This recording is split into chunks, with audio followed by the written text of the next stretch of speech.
Kumusta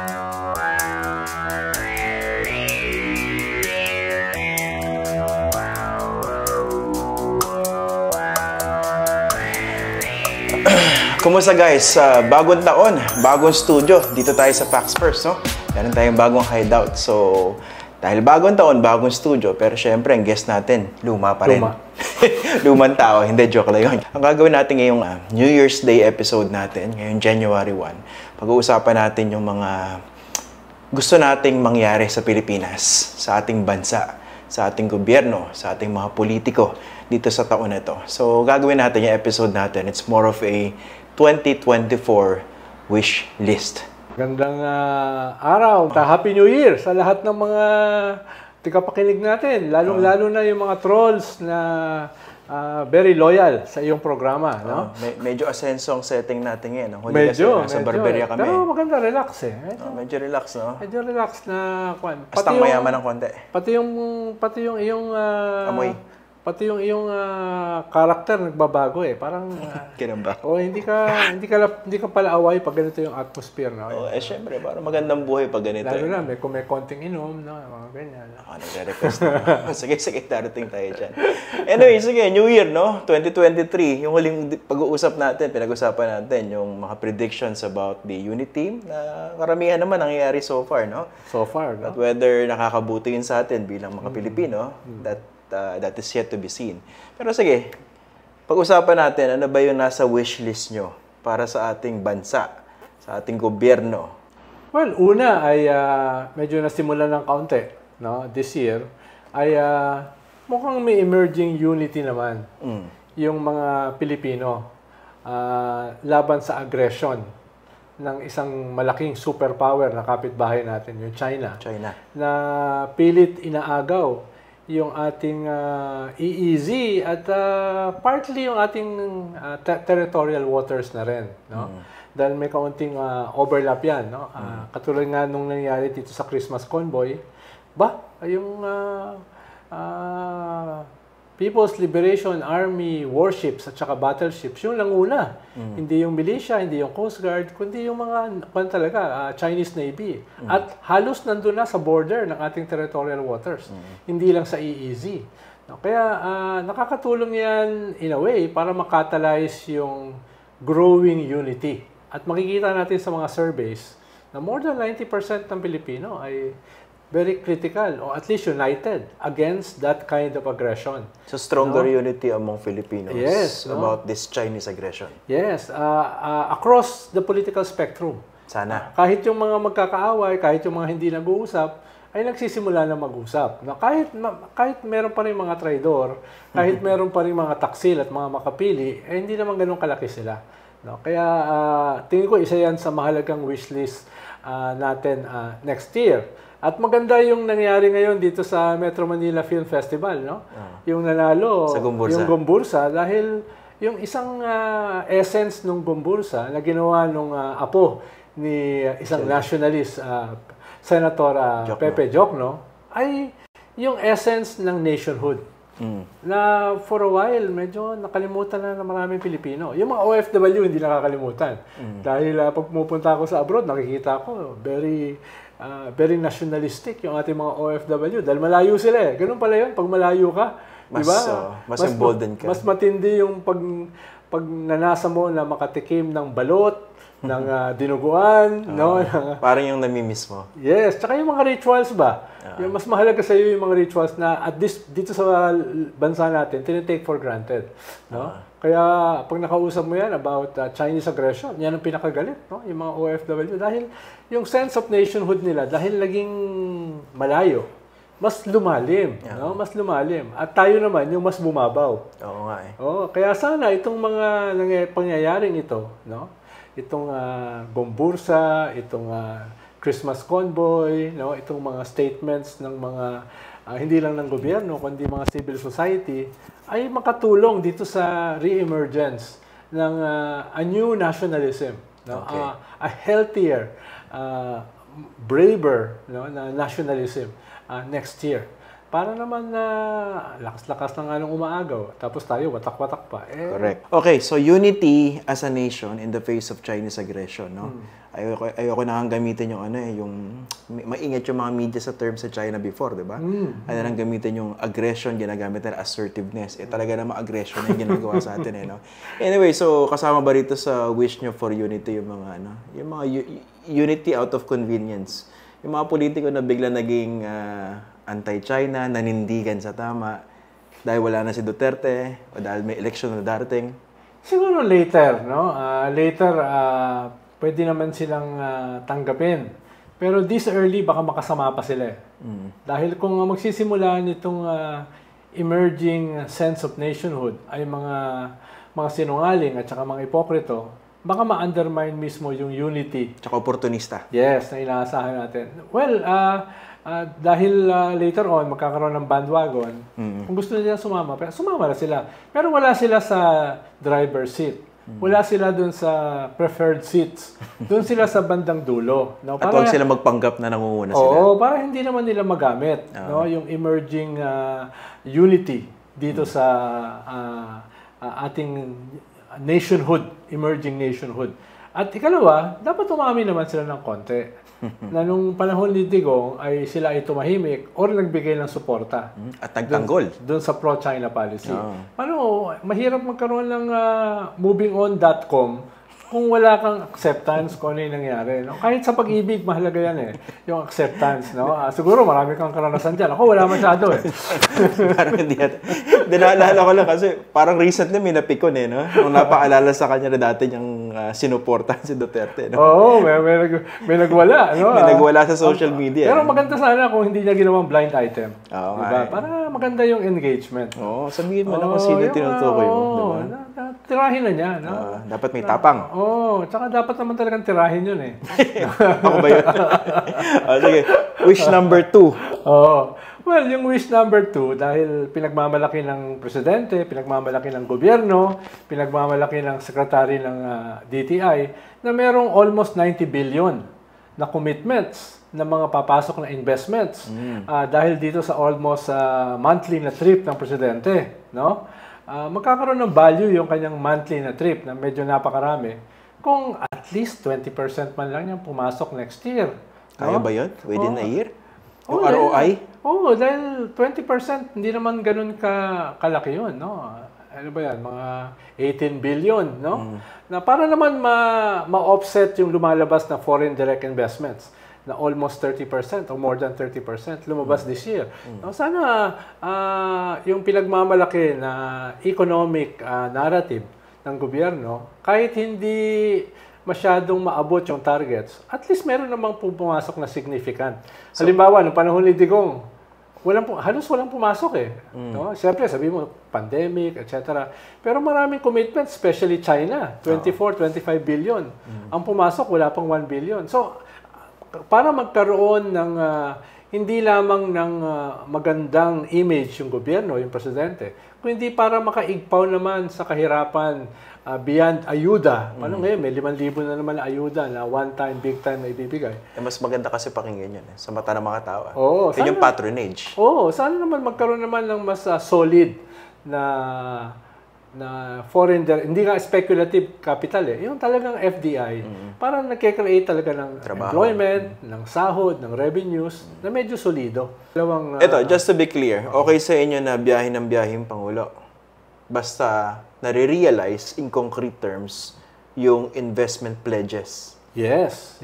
No? Dahil yung minala niya sa previous government, puro utang. Record high na utang. Tapos halos bankrupt na savings, no? Walang naibigay yung previous government ni Duterte. No? Unlike yung previous government ni Pinoy, nag-iwan ng almost 1 trillion in savings kay Digong. No? Yun ang nakayanan no? Yabang yun ang nakayanan. Kasi kasama siya sa cabinet. Mayabang din itong kausap natin. Pero kumpara mo naman doon sa iniwan ni BBM, ni Duterte kay BBM, no? Zero, no? So yun yung ikalawang wish natin para makaigpaw doon sa ayuda framework ng gobyerno na nagsimula ng panahon ni Digong, magkaroon naman ng konting solido. Oo nga, tama yan. No? Kasi pag puro dole out ang pinag-uusapan natin, mas nagiging loyal yung mga tao doon sa personalidad. Yes. Oo. So, kailangan systemic, structural. Oo.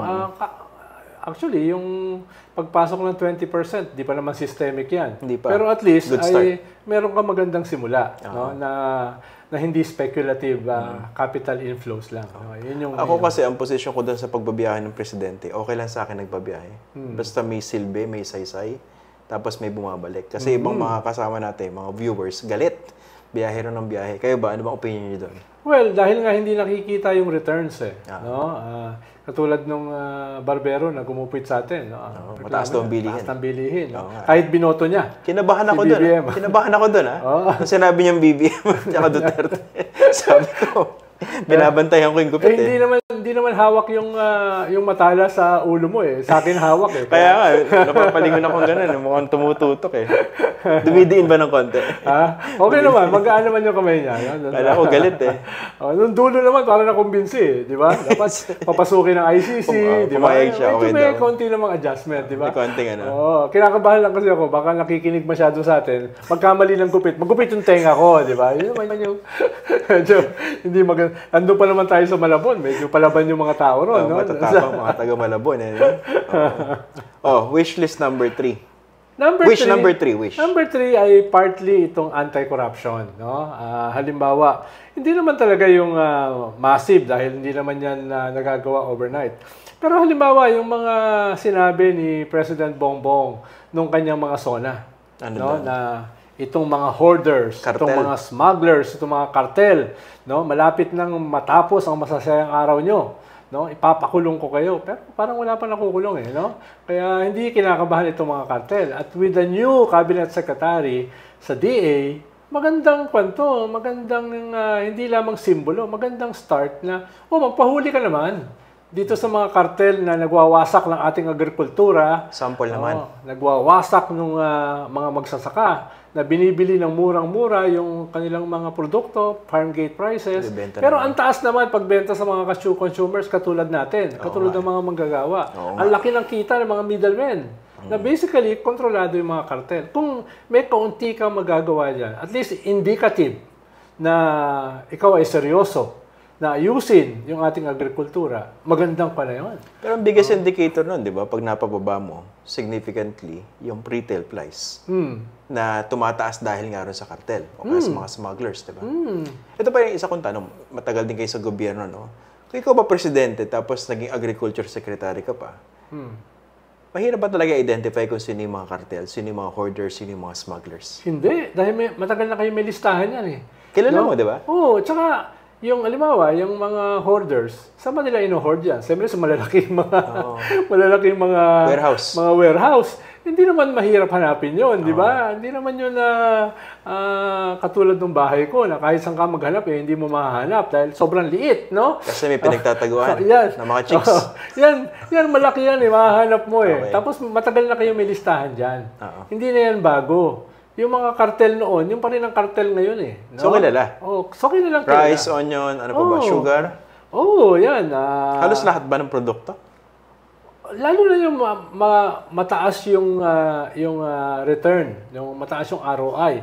Halimbawa, early this year, pinayagan ni Senior Undersecretary Panganiban yung pag-export ng 400,000 metric tons ng sugar na binili sa Thailand ng yung pag-import ng 22 pesos. Tapos binebenta rito ng 100 plus pesos. Imagine mo yung margin ng kita. Di ba? Ang sinasabi natin, yung mga middlemen, yung mga cartel, no, ay liliit yung kanilang sahod pero malaki pa rin. Kumikita pa rin. Halimbawa, bibili ka ng bigas. Tataasan mo yung farm gate price from 18 pesos, gawin mong 23, 25, no? Malaking tulong na yan sa mga magsasaka. At hindi talo. Tapos ibebenta mo sa consumers ng mga 35, no? 35 pesos, no? Kahit hindi yung 20 na promisa ng presidente. Kahit 35 lang. Meron ka pang 10, 12 pesos na kita na wala ka masyadong effort. Yung mga middlemen, walang yan post-harvest facilities, no? Yan yung kan. So, ibig sabihin, hindi naman sila malulugi. Dahil ang laki naman ng margin ng kita. Pero all happy. Happy yung producer, yung magsasaka, happy yung consumer, no? Ang alam kong happy nag-ano diyan yung sa Farmally, no? Walang puhunan daw eh. Oo, yun. Yun ang dinaanan. Yun. Talaga, sindikato talaga yun. No? Yun talagang, hindi dapat kausapin yun at kumbinsin. Dapat talaga doon, ipakulong. Kasi itong middleman, kunwari sa bigas, may nilalabas naman yan kahit pa paano. Oo, yun nga yung problema. Dahil kulang sa credit facility ang Department of Agriculture. Kailangan sila. Kulang sa farm inputs. Kulang sa social insurance pag may bagyo. Ang nagpo-provide niyan, usually yung mga kartel. Kaya, bago pa lang itanim yung bigas o yung gulay, may utang na. Ang may-ari na niyan, yung kartel. No? Para mawala yan, kailangan i-increase ng Department of Agriculture yung tulong. No? Halimbawa, yung mga mayayaman na bansa, no? North America, Europe, grabe ang subsidy ng gobyerno dyan sa mga farmers, sa agriculture. Dahil sa kanila, napakahalaga niyan eh. Partly dahil ang laking sa Asia, Japan is a good model, ba? Oo, Japan, no? Grabe yan. Talagang tinulungan yan. Dahil, partly dahil malaking bahagi ng populasyon nandyan, no? Katulad sa Pilipinas. Ikalawa, ay malaking contribution yan sa economy. At pataas yung poverty incidence sa agricultural sector. Yes, no? Kaya kung ma-lift mo from poverty yung mga nasa agricultural sector, ang laking tulong niyan dun sa kabuuan ng bansa, kabuuang economy. No? Kumbaga lahat makikinabang dahil yung magsasaka na lalaki yung ganansya, lalaki yung kita, lalaki rin yung kanilang capacity to buy, yung kanilang consumption na makakatulong sa industry at makakatulong sa ibang sektor. So, kung yan cycle of benefits. No, hindi lang yan magsasaka eh. Lahat yung buong bansa. Pwede ka palang agriculture secretary. Nag-a-apply ka ba? Hindi pa. Dahil gusto manawagan kay mahal na Pangulong Bongbong Marcos. Nagpa-practice pa lang ako magtanim eh. Plantito ako plantito. Pag lahat ng tanim ko tumubo, ayan, pwede na ako mag-apply ng assistant secretary. Bugbog sarado to sa media pag napasok sa agriculture. Anong K niyan? Sanay naman ako sa bugbog plantito. No? Pag nasanay ka dun sa Fox First, no? Dun sa ano pa lang kakatakutan mo sa media? AK. Dun sa... Okay, so wish number 4. Well, yung wish number 4, sana ma-consummate na itong kaso sa ICC. Dapat matuloy na itong international warrant at matuloy na yung trial. Hindi naman natin sinasabi na guilty ka agad yung kakasuhan, no? Parang ganun na rin. Pero sana humarap naman siya sa maayos na korte. Hindi yung mga korte rito na libo-libo yung napatay tapos handful lang yung nakasuhan, no? Tapos yung nakasuhan baka mahigit kalahati pa lang maabsuelto, no? Kaya yung tunay na korte, no? Kaya tingin ko mahalaga yan dahil medyo defining yung nangyari nung past 6 years na more than 30,000 daw ang napatay at karamihan mga mahihirap, nakachinelas, nakatira sa squatters, no? Ginagamit ko na nga lang official police figures 6,200 at least. Sabi niya, 6 to 6. Dami pa rin nun. Dami pa rin nun, 1,000 pa rin yun. Pero kung gagamitin mo yung listahan ng mga human rights groups, no? Walang laban yung Gaza. No? Sa Gaza ngayon, sa 20,000. Mga 20, no? So lamang pa rin, no? Lamang pa rin yung Pilipinas, no? At least sa Gaza, galit yung buong mundo. O at least malaking bahagi ng mundo. No? Dito, hindi malinaw. Kahit yung mga nandito, ay medyo confused pa doon sa nangyari. Kaya medyo defining yan para yung tinatawag nating impunity, kabahan na yung mga susunod na mga political leaders natin. Yung mga susunod na mga aabuso. At yung mga susunod na mga dating human rights lawyers na ngayon ay defender ng mga nagbabiolate ng human rights. Na pinagmamalaki pa niya na siya ang magiging abogado sa ICC. Sino ba to? No? Dati yatang spokesperson yan na ngayon ay magiging abogado, no? At marami siyang pinagmalaki nung nakaraan niyang podcast, no? Yeah. Una mahalaga dahil inamin niya na dati siyang human rights lawyer. At naghiwalay sila nung kanyang long-time partner, si Romel Bagares yata yun, no? So siya ngayon yung isa sa mga abogado ng mga biktima ng Tokhang at EJK. At sabi ni Harry Roque, ay hindi naman sila pwedeng magpatuloy na magkasama dahil siya yung defender ng mga EJK victim, siya yung defender nung gumawa ng EJK. at least may pag-amin na siya. Na siya nga ay dating human rights lawyer. No? Yun yung, ikalawa, ay inamin na niya na hindi lang ito labanan ng Vice President at saka Speaker. Dahil ang nagdesisyon na papasukin ng ICC ay no less than the President. No? Sa kanya naman. Oo, na matagal na natin sinasabi sa show mo na hindi, mas naniniwala ako sa kanya. hindi naman pwede itong mangyari nang walang blessing ng Presidente. No? Ay, ang problema lang nga, yung host sa Fox Sports ayaw maniwala doon sa kanyang case. Naiba ko wala ako sa politika eh. Sa akin, pag sinabi hindi involved ang Pangulo, hindi involved yun. So, at least, Hindi tayo mag-isip eh. at least sinabi na niya. Which means, no, na next year, ang kanilang direction of the main blow, sabi nga ni Lenin, The President. ay sa Presidente na. No? Hindi Wala na sa nang pagpapanggap. hindi na sa speaker lang, no? Yun na yung tira nila, no? Ano ba pwedeng itira sa Pangulo? Maraming tira yung Tulungan mo sila. maraming tira yung kanilang yung kanilang kakampi si Maharlika. No? Napakinggan ko lang kahapon na nagpadala daw ng hit squad para siya at pinablatter niya yung First Lady. Nakakatawa, pakinggan mo si Maharlika. Tuwan-tuwa ako eh. May mapapalaba ako dito. Yung nga rin, nagpa-blatter kaya siya na-late sa Oo. Nagpadala ng hitman si First Lady. Kaya tawa ako ng tawa eh. So, mas lalalayan. Mas lalalayan. No? Open warfare na.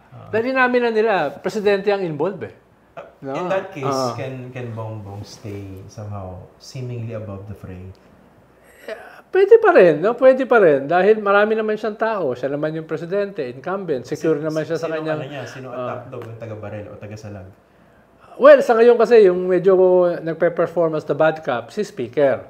No? Pero I'm sure kukuha na sila ng mga iba. Na mga... Correct me if I'm wrong, parang wala siyang ganun from Malacanang directly. Wala nga siyang political affairs eh. Wala nga siyang mga political advisors. Wala siyang mga political strategies, no? Nag-a-apply Alam mo na, masaya na ako sa pagganito-ganito. No? Parang ganito. Kasi wala ba siyang pantapat dun sa Harry Roque ni Duterte? Well, pwede niyang kunin yung mga tipo ni Sonny Trillanes. No? Dahil yan naman ay historically kalaban ng mga Duterte. Sabi nga ni Matubato at saka ni Las Cañas, pinapatira dati yan. No? Hindi lang natuloy. No? Kaya nating to lose si Senator Sonny Trillanes. At saka, hindi naman niya kaaway si Bongbong eh. Hindi naman siya anti-Marcos eh. Anti-Duterte siya eh. Kaya mga tipo niyan, yung pwede nilang kunin ng mga attack dogs. Pero bigyan din nila ng magandang posisyon. Sila pang no? Well, si Laila de Lima hindi papasok sa Bongbong government. Pero titira yan outside. So pwede kang pumili ng inside-outside. Meron kang kukunin na titira na officially ay miyembro ng iyong official family. No? Halimbawa, kung i-appoint mo somebody like Sonny Trillanes. Pero meron namang magko-complement sa'yo na kaaway din sa labas, pero hindi ka bahagi ng iyong official government. Kasi yun ang naisip ko before. Diba dati merong sa mismong Malacanang, may nagsasalita dyan eh. Para official yung capacity. Taga-baril. Parang wala ngayon, di ba? Wala. Sino ba yung sa Malacanang ngayon? Sino ba spokesman or spokeswoman? Well, wala rin eh. Ang meron dati si Paul Soriano, Creatives. Si Cheloy, tahimik eh. No? Si Cheloy, head ng communications, no? Na alam ko may mga dynamic sa loob, no? Yung Daphne, si briefer. Daphne ay press briefer, no? Na parang partly nagpe-perform as spokesperson. Partly, parang no? Moderator ang dating. Partly, no? Pag mga press conferences, nandun siya. So, wala talagang spokesperson.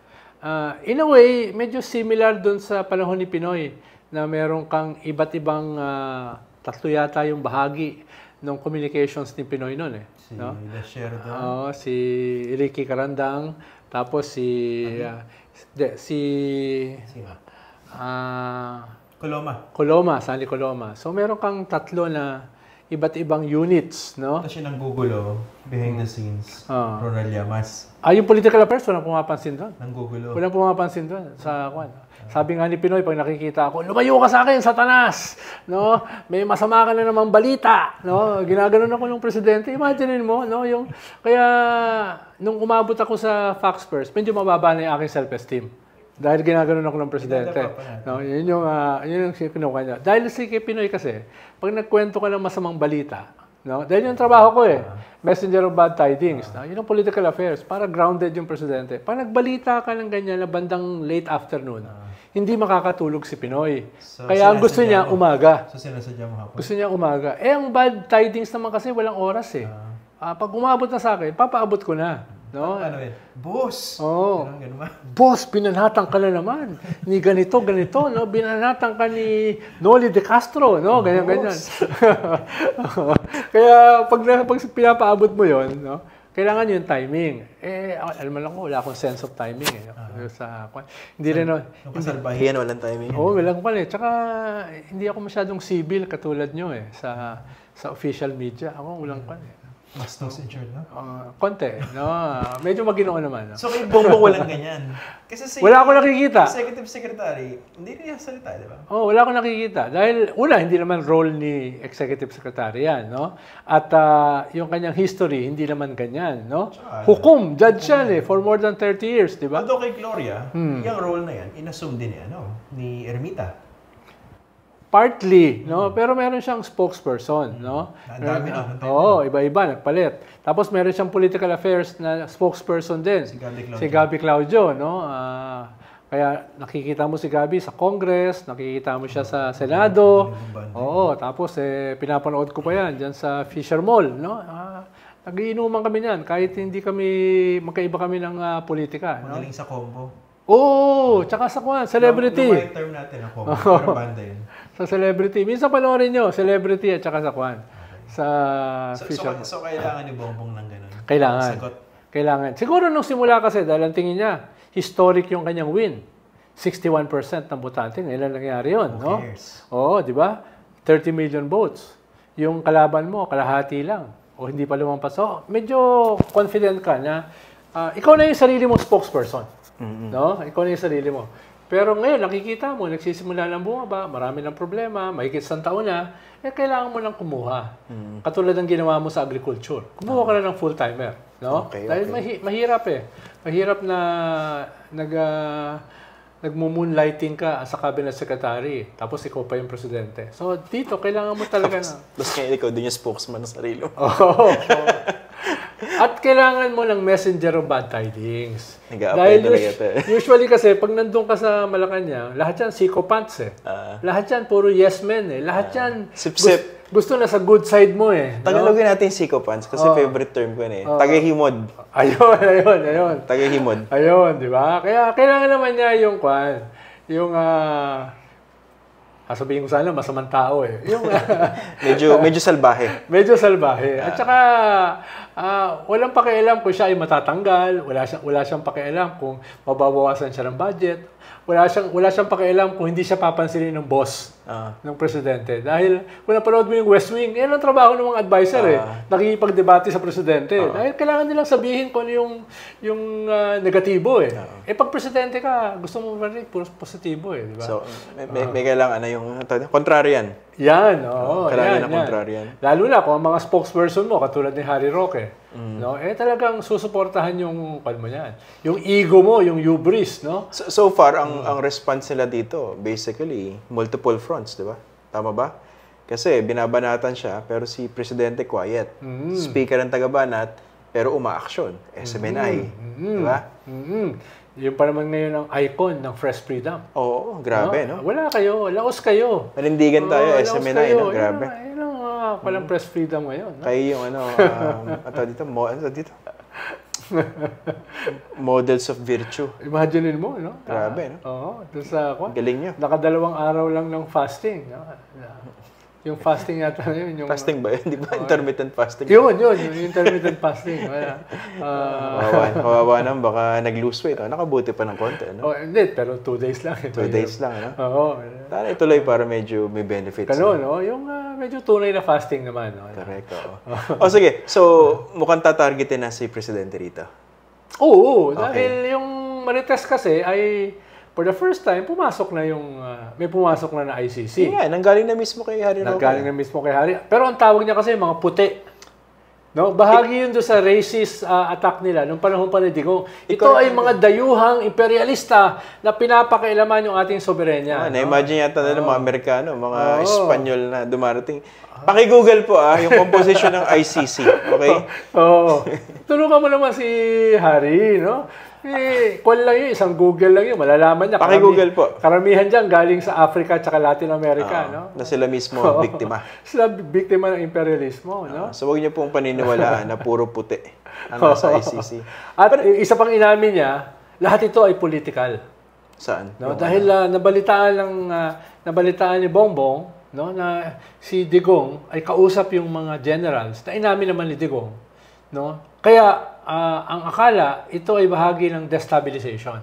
Kaya nag-go signal na sa ICC na pumasok or possibly even bumalik. Yun ang inamin ni Harry Roque, no? Doon sa na pinag-uusapan na rin natin before, no? Yung mga bagay na hindi bago hindi bago. Ang bago, confirmation.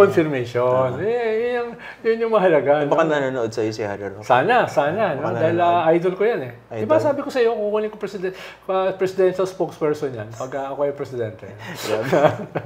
Bakit pala napaka-significant, at least from his perspective siguro, tsaka ng mga adherents niya, no? Ba't parang napaka-prominent pa ni Harry Roque ngayon? Siya lang naman yung siya yung bibo, siya yung madaldal. Hindi lang parang sobrang masigasig siya. Talagang siguro inaasahan niya kung sakaling manalo si Sara, siya naman ang spokesperson. May balak pa kaya mag-senador yan? Dati pa naman may balak, tumakbo nga pero talo, no? Pero ngayon mas delikado siya kung tatakbo siya dahil masikip. Halos isang seat na lang yung pinagtatalunan. Kung makikita mo yung complexion ng mga re-electionist at ng mga babalik. Sayang, iboboto ko pa sana si Harry Roque. Ako rin Di ba? Ako rin. Gusto ko siyang... Saan ba? Saan matatakbong barangay captain yan? Gusto ko siya sa Senado dahil mako-complement niya yung ibang mga senador doon na ubod ng gagaling. At tatalino. Oo, tama. No? Kasi matalino si Harry Roque. Meron kasing senador doon, yung skill set, magsuklay ng bikote. No? Merong isang senador doon, paiyak-iyak pa, tsaka paluhod-luhod. No? So, di ba kailangan yan? Oo nga, kailangan yun. Iba na to Hindi na to yung mga Pepe Jokno, Lorenzo Tanyada. Ay, hindi kailangan ng gano'n. Yun talagang... Importante, nagkoconnect ka sa tao. Masarap magsuklay ng bigote. Mag-number 1 ka dahil sa pagkanta mo sa kampanya. Wala kang binanggit na kahit anong plataforma. Nagjo-joke time ka sa plenary. They deserve Harry. They deserve Harry. Na makakasama si Harry doon sa circus. Doon sa... Kaya ikaw, hindi kita ibobotong senador. Hindi ka bagay doon. Hindi pwede. Naliliit nga ako talaga pag pinapanood ko yung mga committee hearings na yun. Sabi ko, parang ang bobo-bobo ko. Parang inisip, hindi ko kayang gawin to. Medyo nagulat ako doon. Bumaba ba ang yung self-esteem? Pag napapanood ko. Wala rin, ibang senador. Hindi ko ma-imagine yun Nagmumura sa hearing, di ba? Tapos nagsusuklay ng ganun sa ang hirap gawin nun. Mahirap. Diba? Mahirap. Tayo, alam natin yung ating limits. Sila hindi. Self-awareness po ang tawag doon. Sila hindi. No? Sa circumspection. Yun, tama. Yan, diba? Or prudence. Ganyan kasi iba, di ba? May mga kilala naman tayo na ganyan Pag sinabi, uy, bagay kang senador Hindi naman. Tapos mamaya mag-isa na, humarap sa salamin. Mukhang bagay Tapos pag may umulit, sige nga, tatakbo na. Naku, tinitingnan na naman ng mga trolls mo, ano ba yung circumspection? Ano ba yung prudence? No? Ano yung, Prudence, one of the 4 cardinal virtues. Sa 4, yun yung pinakamataas. Prudence. Knowing what to do at the right place at the right time. Yun na lang. Para simple. Okay. So, ikaw, ano bang call mo? Ano bang mga wishlist mo naman? Hindi ka pa nagsasalita Mamaya na, tapusin natin sa inyo. 5. Ano yung panlima? Panglima, no? Sana naman dito sa parating na midterm at saka parating na presidential election, no? Ay mag-swing naman yung pendulum, no? Saan papunta? Papunta naman dun sa may integrity, merong honor, may karangalan, may decency. Yung pinag-uusapan natin Shangri-La, ang hirap yata. Yung isang session natin, yung sa mga barbero, no? Yung pero kahit naman mahirap, kahit naman tayo ay mga cynical tsaka skeptical, no? May kaunti pa rin tayong element ng optimism. And idealism. No? At saka idealism kahit mahirap, no? Pag nakikita mo yung ating political landscape, no? Parang nakakadismaya, no? Pero tayo naman, hindi naman tayo ganun kadali na sumuko. No? Kaya kasama yan sa ating wish list. Na magkaroon naman ng kaunting decency yung ating politika, dahil palapit na yung midterms, tapos hindi na rin ganun kalayo yung 2028, magkaroon naman ng mga dissenting kandidato. No? Ikaw, kung tatakbo ka, boboto kita. No? Tingin ko makakaano ko. Siguro mga 3 barangay, kaya ko i-deliver sa'yo. No? Ayun yung Salamat pero quality barangay yan. Salamat Yung Bahay Toro, pwede kong i-deliver sa'yo yan. Bagong Silang ba? Barangay. Bagong Silang kaya? Hindi medyo pinakamalaking barangay sa buong Pilipinas. Yun ang nga wini-wish ko No, pinakamalaki yan. No? Pero may mga kakilala ko. Nag-organize ako dyan sa Camarin, yung katabi ng Bagong Silang. Alam ko yung Camarin. Diyan ako tumira for 4 years dati. No? Na-ambush nga ako dyan. Pero ibang topic. Ang Caloocan kasi, isa sa pinakamalaking voting base yan. Dahil yung marami dyan mga relocation sites noong panahon ni Marcos. Bagong Barrio, Bagong Silang, no? Camarin. No? Kaya siguro mga 70% ng botante dyan, mga urban poor No? Kaya kung ikaw ay tataas ang iyong mileage dyan, may pag-asa ka sa national politics. Ganun ba, no? O mamaya harap ako sa salamin. Uy, bagay Ayoko magpakaano. Dudulas na naman ako. Pinaalala akong pangalan. Hindi kasi may mga media kinilig di ba? Biglang tumakbo Talo. Nasa sila ngayon? Marami rin mga media yung tumakbo, no?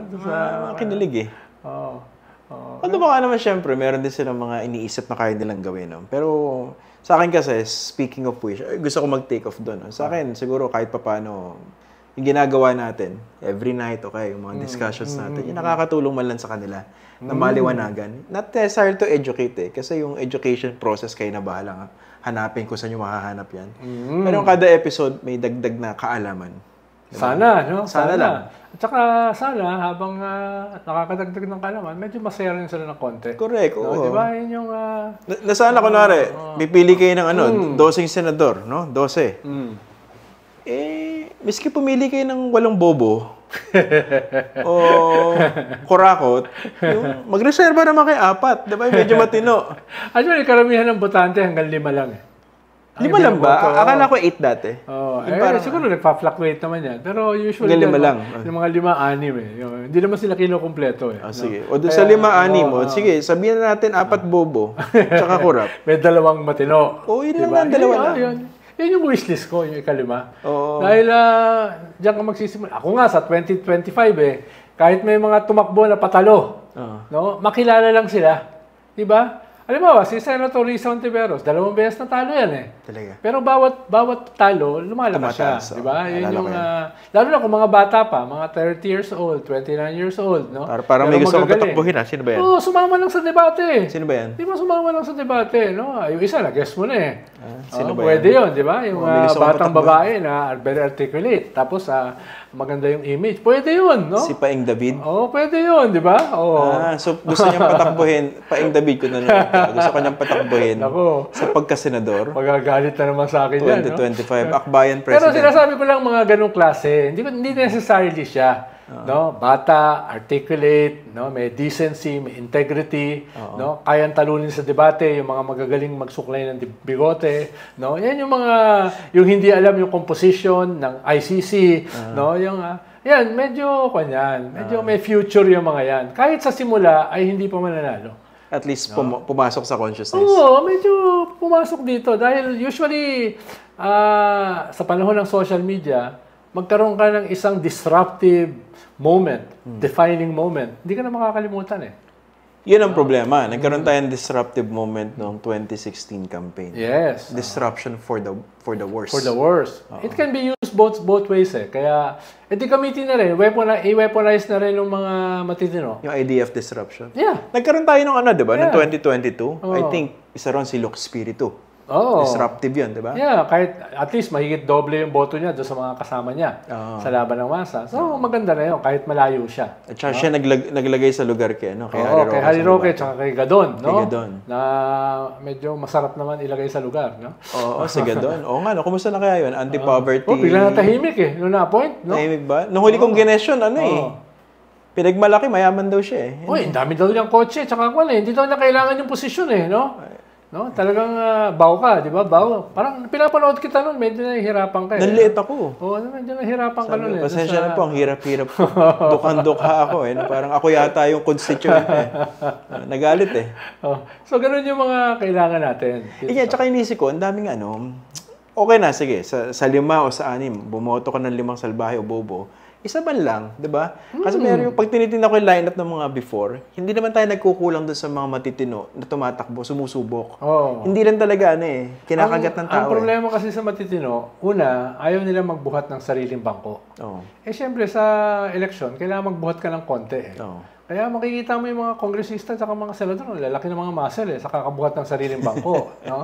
So, kailangan ikalawa, no, ito, medyo malalim baka kasi bumilib ka na naman. No? Sige, okay. Kung babasahin mo yung philosopher na Laclau at Mouffe, ang sinasabi nila, yung populism, dapat hindi lang yan instrumento o weapon ng mga konserbatibo, ng mga populist, ng mga diktador, no? Na parang minomonopolize sa kabila-weaponize. Kailangan din yung mga progresibo, yung mga reform-oriented, gamitin din yan. No? Ibang topic pa yan, mahaba. Sinasabi lang natin. Gusto kong puntahan yan. Total, inopen yun no? Kasi yan din ang argument ng iba, kaya inisip nila. Ang opposition ba, dapat ba maghubog ng sarili niya, kumbaga homegrown? Ang tagal ng ang tagal ng gestation Kaya inisip nila, kasama yata kayo dun kumuha na ng populace of their own. In the case of, let's say, dito, yung matapang? Tulfo. Yung dating Pro Duterte. Okay ba yun? Ang opposition, total, wala sila mabuo ngayon o makuha. Well, baka in the future, halimbawa, kung hindi sila makakreate ng sarili nila, baka mamili sila ng lesser, for lack of a better term, lesser evil. Ang problema kasi sa salitang lesser evil, evil pa rin Evil pa rin. Kaya hindi exactly gano'n. Kumuha sila ng hindi kasing katulad nila. Pero, tingin ko naman for the next 5 years, or 4.5 years, meron kang sapat na panahon para mag-build ng sarili mo Basta maayos yung political narrative. Ito ko nga ginagamit itong social media, itong technology, na ang nakagamit ay ibang mga puwersa. No? Paano mo yan gagamitin? Ikaw, pinag-aaralan mo yung maigi Yung trolling, yung micro-messaging. No? Kaya maganda yung iyong inputs dyan sa ganyang klaseng teknolohiya. Paano pinag-aaralan mo yung pros and cons Hindi lang ganun karami nag-aaral dyan No? Pag ganun ba, kasi inisip ko rin, is that enough time para bumuo, let's say, opposition ng isang dissenting kandidato? Kasi idea itself ng decency, minsan hindi naman yun ang unique selling proposition Well, yun nga yung ibig sabihin ng populism. No? Na usually kasi pag-usapan ng decency, very rigorous yan It's about principles, it's about platform. Ang populism kasi, nagkikater ka dun sa, ano ba yung fears ng mga tao? Ano ba yung kanyang insecurity? Ipa-fire up mo yan. Ano ba yung kanyang mga pangarap? Kahit yung mga pangarap na yan ay hindi madaling maabot, medyo isama mo sa iyong narrative. No? Yun yung bahagi ng, not entirely, pero bahagi yan ng essence ng populism. Na kaya mong i-deliver. Na magka-cater ka. Na hindi mo kayang i-deliver yung buo. Hindi mo kayang i-deliver yung 20 peso per kilo na rice. Pero baka kaya mo naman ng 30 pesos. Or baka kaya mo silang kumbinsihin. Yes. Paano? Lahat naman yan ma-achieve kung merong malaki kang political base na ma-harness mo into institutions. Yun yung failure ng EDSA. Yung people power, hindi na-create into solid institutions na magsusustain ng essence ng EDSA. No? So, yes, pwede mong gamitin yung populist ethos, pero nandun pa rin yung foundation ng iyong mga platform, prinsipyo, vision, sa background. Ang sinasabi lang natin, pag purely lang gagamitin mo, matagal ang gestation yan, yung sinasabi mo. Dahil mahabang paliwanagan yan, ang daming seminars niyan, no? At saka wala tayong matinong political party system. Yes, yung ating political system mas nagkikater dun sa quick, dramatic messaging, no? Superstars. Parang yung ginawa ni Trump, no? Make America Great Again, MAGA, no? Isang simpleng mensahe. Tapos ang kalaban, migrants. So, ang solusyon, build the wall. Build the wall. So, may ganun kang narrative na, hindi ko sinasabi na ganun din yung atin. Pero, kunin mo yung components niyan, ilagay mo sa iyong progressive ethos. Okay. No? Tapos, mag-create ka ng mas magandang political narrative na attractive sa mga tao. Tayo kasi, ang ating kinikater yung needs. Ano ba yung needs ng tao? Ito, fears and yung wants. populism, ang kinikater wants. Especially yung fears. Halimbawa, yung Trump narrative. Resulta yun ng data analytics. Sa data analytics nila, ang daming mga middle-aged whites na malulungkot. So, wineponize nila yung loneliness, no, papunta sa isang narrative to support Trump. No? Yun yung fear and insecurity na ginamit nila. Ito, lumalalim na naman yung usapan. Okay pa ba kayo yan? Yung populism ba? Kasi populism for good, hindi ba siya contradiction in terms? Using populism for good? Hindi. No, yun ang sinasabi ni Laclau at ni Mouffe. No, na pwede mong gamitin yan sa isang bagong framework. By definition, hindi siya masama. Oo. Paano kasi, yung reality kasi, may mga wants ng tao. Marami sa mga wants, hindi kaagad achievable. Diyan nagtatribe yung mga traditional politicians. Ipopromisa nila lahat. No? Ang kaibahan mo naman, hindi mo naman kukunin yung lahat ng kanilang wants. Pero, may kukunin ka ron, ihahalo mo doon sa needs to build a new political narrative. No? Yun yung sinasabi ng mga progressive philosophers, no? Na wag mong iwanan sa mga trapo, wag mong iwanan sa mga konserbatibo, wag mong iwanan sa mga diktador, yung pag-weaponize ng populism. So, hindi naman kasi ang essence din ng political parties, diba? Kaya ka nagmo-mobilize to gain power. Yes. Problema, very fractured nga, no? Pero ginaya natin yung US system. Ang problema, hindi lang natin ginaya yung US system, ginaya natin yung worst aspect ng US system. Yan. Ganun din sa media. Ito finally, no? Kasi pinag-uusapan din naman natin ng mga political parties. Yung populism na nakita natin, yung Duterteism na sinasabi na noong 2016, siguro may nag-dissipate ng konti, di ba? Pero do you see a comeback sa 2025 or 2028? Well, sinasabi nila dito sa survey ng Publicus, paborito mong survey firm, no? Credible ba yan? Pinakamataas si Digong at 51%, no? Una ay medyo hindi ako ganun kabilib to sa Publicus dahil yung nagtayo niyan, si Malutiquia, no, ay pro Duterte. Ganun ba? Pro Duterte ba siya? Duterte. Hindi ko alam. Kung sakaling hindi mo alam. No? So hindi ko alam. May natutunan ka ng konti. Wala akong ka-idea. Sa iyong guest, no? Wala akong kahit konti lang, no? Salamat, ha. Dun sa, no? May sobrang bago niya, may utang ka sa akin. No? So, okay, sige. So, medyo hindi ganun kataas yung credibility. Para sa akin, no? Siguro para sa iba, baka iba naman. Sa akin, ang taas ng credibility. Napansin ko nga. Yung mukha ko. Napansin ko nga. Nakikita ko sa iyong aura na ang taas ng iyong pagbilib. So, yun yung una. Yung ikalawa ay, titignan mo hindi yung absolute numbers. Titignan mo yung movement of numbers.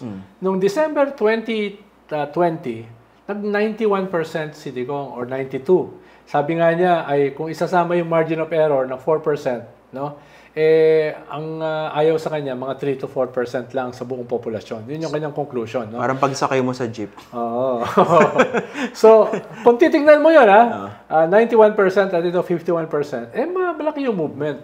Malaki yung trajectory pababa. No? Lalo na dahil wala namang credibility sa akin, no? Hindi sa'yo. Sa akin, yung Publicus. No? Kaya baka mas mababa pa yan. No? So, yun yung ikalawa. At ikatlo, ano ba yung agenda ni Digong?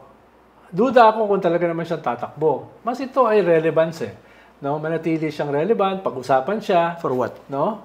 For the daughter?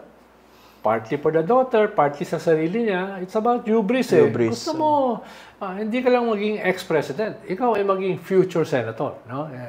No? Pero tingin ko, may opening naman para tumakbo siya. Para yung kanyang pagguho na partido, PDP Laban, na halos nag-alisan na yung karamihan, ay magkaroon pa ng breath of life.